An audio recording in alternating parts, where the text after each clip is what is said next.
Good day, ladies and gents, my name is Hiozo, I'm DiscussThing, and welcome to today's video where I will be reviewing a very interesting news article from that Park Place about the Rings of Power. Now, I didn't plan on making a video today, I was just going to chill, it's hot outside and I just wanted to take a day off. However, while browsing YouTube, I came across the channel The Trent Report, who made a video about the same article that apparently John F. Trent wrote. And I wanted to cover that article because it's very interesting and very descriptive of what Amazon is trying to do right now. So without any further ado, let's see it. This is the article from that Park Place from yesterday. Amazon copyright claims popular Lord of the Rings channel after negative reaction to San Diego Comic-Con trailer. I reviewed the latest trailer yesterday and I was comment bombed by several fans of the show who try to argue that I have no right to talk about lore accuracy and that it's just an adaptation and that it's actually lore accurate. They hadn't synced well enough to know what to attack me with, so they kind of went all over the place. But anyways, multinational corporation Amazon copyright claimed one of the more popular The Lord of the Rings channels on YouTube after it reacted negatively to the company's Lord of the Rings of Power San Diego Comic-Con trailer. This is the earlier trailer that was posted several days ago. Jonathan Watson, who runs the One Ring YouTube channel, shared that Amazon hit his channel with a copyright claim for his video reacting to the Rings of Power Season 2 San Diego Comic-Con trailer. And this is the embedded image. Gotta start cracking down on those videos you don't like, huh, Amazon? This is 18 days after it was first published and you can see the copyright claim. The interesting thing about the copyright claim is it's just hitting him in terms of monetization. He can still get the views, he can still get the reactions, however, he does not get money from it, which is the most crucial thing when you're doing a popular video. And it's also the thing that companies like Amazon target the most in order to try to subdue people who don't agree with them.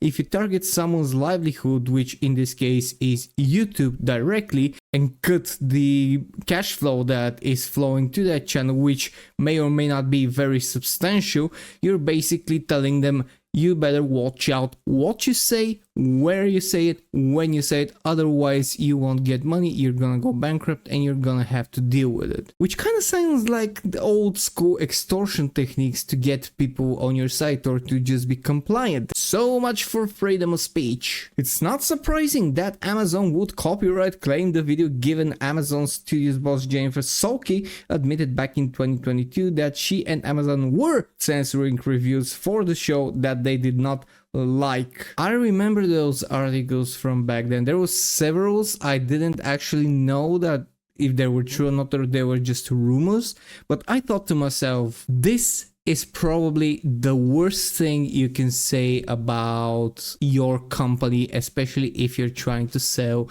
a product, entertainment, a TV series, even a game. You're basically saying to people that only the things that you like will be allowed and you're going to silence people who don't agree with you, which pretty much sounds like entertainment communism. In addition, Variety reported that Amazon rolled out a new 72-hour delay for all user reviews posted to Prime Video. So they're trying to push reviews back so they have a better opening weekend and not allow people to instantly know what's going on and if the show is going to suck, which is another absolutely desperate tactic. But it's not the end of it. YouTuber Ryan Kino observed that Amazon was not allowing reviews for the show to populate on Prime Video until after the show had been on the streamer for over a week.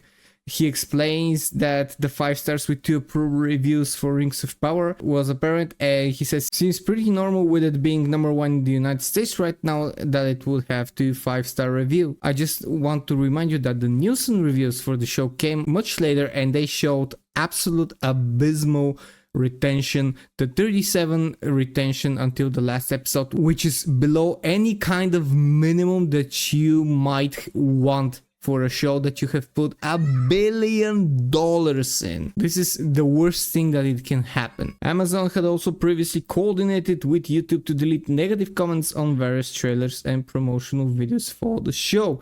YouTuber Disprove highlighted this in a video where he pointed out that Amazon's video "The Earth Needs More Elf" fans had 60,969 views at one point with 606 comments, and in addition he also mentions that later when the views were much higher the comments were much less. It's becoming more and more troublesome as time passes. First of all, I want to be absolutely clear. Everyone has the right to like whatever they like. Nobody has the right to say you cannot like this because of this and this.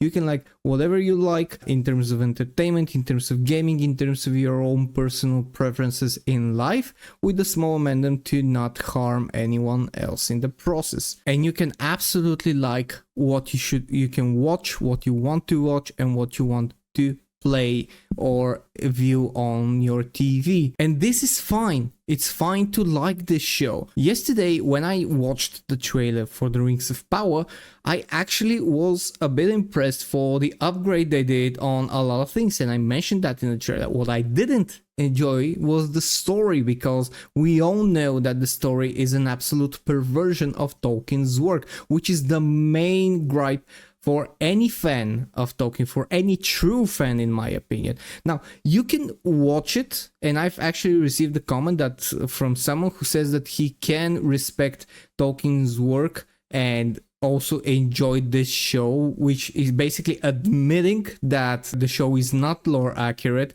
and he's okay with it, which is fine.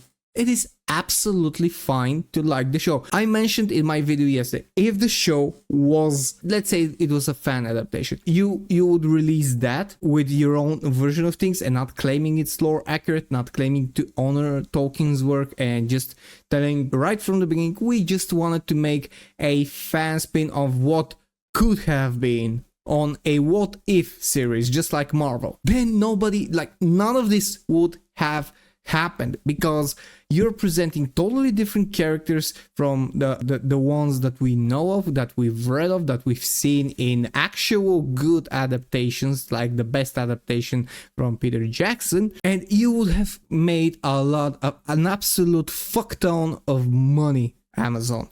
However, this is subversion of established history, of established lore. This is something that I have absolute rage over, because when you have something good, you don't change it.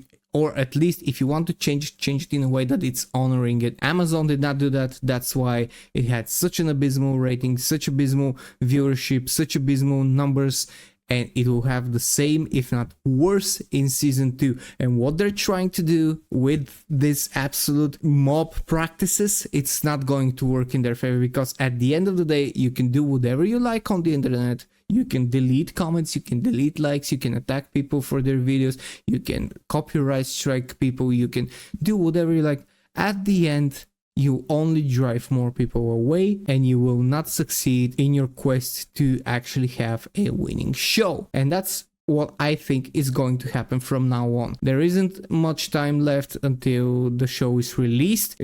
It's going to be reviewed from pretty much all entertainment channels on YouTube. I think that it will create a lot of new channels as well, and we'll see what the people actually think. Anyways, that's all I have for today with this a bit accidental video. Tell me what you think down in the comments below. What do you think about the show's eventual success or downfall? Will it go one way or the other way? Tell me what you think. Hit the like and subscribe button, follow me on my socials, and follow me on my Patreon, where you can donate to homeless animals and helping animals in shelters. I have been Helzo, I'm DiscussThing, and I'll see you later. Cheers and stay fresh.